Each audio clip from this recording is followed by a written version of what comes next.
Welcome to a lecture on the causes of the American Revolution. This lecture will go from the French and Indian War all the way to the American Revolution, so 1754 to 1776.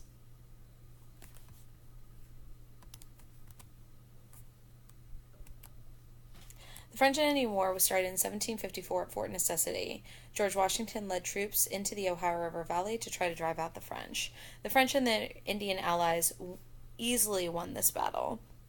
The good thing about Fort Necessity is not necessarily that it was a victory for Washington, because it wasn't. It was a very bad defeat. But it taught Washington some interesting British strategies, which will help him be prepared to lead the Continental Army in the American Revolution. William Pitt will take over as Prime Minister of Britain in 1757, and he's going to make some drastic changes to the military. The first thing he's going to do is he's going to concentrate on Quebec and Montreal, since they controlled the French supply routes. If the French can't get their supplies, they can't fight the British as well. He also did what has become a very American thing to do. He threw more at the problem. More men, more money, more supplies. And he was willing to spend more than the French were on the war, which is going to help the British win. So with the Treaty of Paris 1763, this is one of 3 Treaty of Parises you need to know, so make sure you pay attention to it.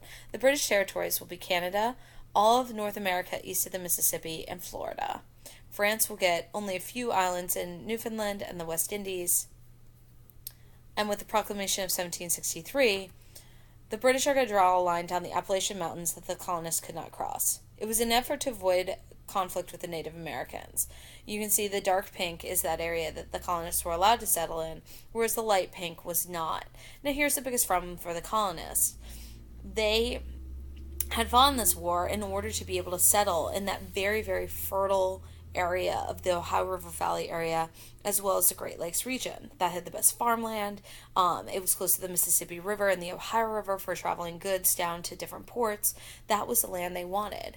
So they fought in this war only to be told that they couldn't settle in that land. Now that line was not easily enforced, and so many of the colonists will end up crossing it, which will show a lack of British authority in the colonies. As I said, the colonists will become angry from this. It undermined British authority since they can enforce it, and colonists are going to continue to move west. Because of a huge debt that the British had incurred fighting in this war, they're going to pass the Stamp Act, which was the first direct tax on colonists. A direct tax is a tax where everyone pays it, regardless of whether or not you're rich or poor, and it's sort of like a sales tax. You pay it when you're buying the product. The Stamp Act was a tax on all paper, legal documents, licenses, pamphlets, even playing cards, newspapers. Those who disobeyed and wouldn't pay the Stamp Act were tried in court without a jury present. Now, this is something that colonists believe very strongly in, is that you had the right to a trial by jury. It's why it's in our Bill of Rights. And so to be denied that, they felt that they were losing some rights as English citizens, nevertheless as colonists. In response to the Stamp Act, you have the foundation of the Sons of Liberty, which was a secret resistance group. This will be led by Samuel Adams, and it will be comprised of Boston shopkeepers, artisans, and laborers. They harassed custom workers, stamp agents, and royal governors. Stamp agents throughout the colonies quit. In a minute, we're going to see a short video clip from the series John Adams, which shows you some of the treatment by tax collectors, which led them to quit. Colonists prevented stamps from ever being sold. So here's a clip for you to watch.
as you can see, the treatment of the tax collectors was quite horrific. And so if you knew that that was what was going to happen to you, the likelihood of trying to sell any stamps was not going to happen. Tarring and feathering was quite a horrific thing. It sounds silly, but when you see it acted out, you realize that it was pretty awful. So Britain's going to revoke the Stamp Act, and instead they're going to replace it with the Townshend Acts, which were an indirect tax levied on imports from Britain: lead, paper, glass, paint, but most importantly, tea. And this is where British colonists are going to start to have a boycott, where they're going to boycott tea, as well as a lot of these other luxury items. Some of them were things that people needed, but a lot of times they weren't. And this is why it's sort of become an American value to drink coffee and not tea. It resulted in even more troops coming to the colonies to try to prevent the riots. So, ironically, because colonists wouldn't pay this tax, the British are forced to send more troops over, which causes them to increase the number of taxes that they want the colonists to pay. The Boston Massacre will take place March 10th, 1770. A mob was taunting guards outside of the Customs House. Customs House is where taxes were collected. One of the soldiers shot into the crowd, which left 5 dead, because once one soldier is shot into the crowd, others will open fire as well. Samuel Adams and Paul Revere are going to use the Boston Massacre as propaganda to link the colonists together. This is the woodcut carving that was created by Samuel Adams and Paul Revere. This is going to be published in newspapers all up and down the East Coast. And as you can see, this looks very aggressive. You've got the British soldiers with the angry faces. You've got the colonists where there's a woman here who seems to be praying, blood being spilled on the ground. And behind it, you've got the Customs House right here. So the idea being that the British were definitely the aggressors and the colonists were the victims. This is the first big piece of American propaganda, and it really inspires many colonists, even those who aren't anywhere close to Boston, to sort of be cautious or distrustful of the British, and it will start to unite the colonists together. This will be followed by the Boston Tea Party. 1773. The Tea Act had granted the British East India Company the right to sell tea directly to the colonies. So colonial merchants who might be selling tea still had to pay an import tax, but the British East India Company didn't have to pay that tax, so their tea was cheaper, which meant colonial merchants were losing money to the British East India Company. So Boston rebels dressed as Mohawk Indians and dumped 15,000 pounds of tea into Boston Harbor. Here is an image of that. And the reason why they dressed up as Mohawk Indians was because Mohawk Indians were the allies of the British. And so the idea was if they could blame it on the Mohawk Indians, then maybe they wouldn't take the blame. Because of the Boston Tea Party, where you drop that amount of tea into the Boston Harbor, the British decided to respond with the Intolerable Acts. They shut down Boston Harbor, they placed Boston under martial law, and they also passed a Quartering Act, which permitted the housing of soldiers in private homes and other buildings. It was the first effort to really isolate the colonists, especially in Massachusetts.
Now, two things about that little clip. The first one, when you saw John Adams' face as they were reading that British soldiers being charged with a capital crime would be removed for a fair trial.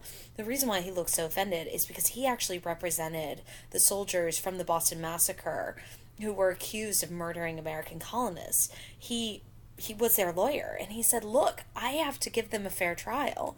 We cannot expect what we do not give. So then to be told that there was no way they could get a fair trial in the colonists after he got them acquitted, it was sort of a slap in the face. And then, of course, they started talking about the First Continental Congress. The First Continental Congress will meet in 1774 in response to the Intolerable Acts, and John Adams will be one of the members of the First Continental Congress. So, though it may not have any legal standing, it was the first effort by the colonists to try to create a government to represent themselves. They created a Declaration of Colonial Rights, and they demanded that the colonies be allowed to run their own affairs. They agreed to meet again in 1775 if their demands were not met.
So, as you can see, there were some concerns that the First Continental Congress had done nothing and wasn't necessarily in an effort. Now, before the Second Continental Congress could meet, we of course have Lexington and Concord. 1775, the shot heard around the world. It gets that name because, of course, it was the first of many revolutions, but then also the idea that the British Empire was extending around the world, and so this was the first revolt against the British Empire. Paul Revere, William Dawes, and Samuel Prescott were the ones who rode off, warning that the British were coming. You see, the British were marching to Concord to arrest John Hancock, as well as some other members of the Continental Congress, and also to take hold of an armory that was in Concord. So in Lexington, which was on the way to Concord, 70 Minutemen lined up on the village green. And when the British marched in, someone fired and the British fired back. The battle only lasted 15 minutes. But by the time that the British had reorganized themselves and marched to Concord, they found an empty arsenal. On the way back, they were attacked by 3,000 to 4,000 Minutemen from behind stone walls and trees, and they were able to inflict a lot of harm upon the British. So, in 1775, the Second Continental Congress will meet. Now, you'll notice that no declarations of independence have happened up until 1775. The First Continental Congress just wanted rights of citizenship. They still said, God save the king. But after Lexington and Concord, they realized that a revolution is coming. And so the Second Continental Congress will become the standing government of the colonies during the American Revolution. They recognized the Minutemen as the Continental Army and put George Washington as the commander. They authorized the printing of paper, money, I should say printing of paper money, and they also organized a committee to deal with foreign countries. They did make one last effort at reuniting with the king. They sent the Olive Branch Petition in 1775, urging for a return to the former harmony. Most colonists and delegates felt loyalty to the crown, but they felt that the Parliament and its ministers were the ones causing bloodshed. The king flatly refused. He said the colonists were in rebellion and declared a naval blockade on the American coast. At this point, Thomas Paine will write Common Sense and argued that independence would lead to a better society, and it got many Americans to agree to revolution and independence. You see, he wrote it in local language. He wrote it to a group of people that would understand it, whether they had a college education, like John Adams, or whether or not they were of the common men, like many of the men who fought in the American Revolution. So in 1776, the Declaration of Independence will be signed. It was written by Thomas Jefferson. It stated the reasons for declaring independence, and it was based on John Locke's ideas of natural rights, like life, liberty, and property. Now, Thomas Jefferson will plagiarize Locke by writing life, liberty, but he won't say property. And that's because property gave you the right to vote. And Thomas Jefferson and the Founding Fathers didn't want to guarantee everyone the right to vote.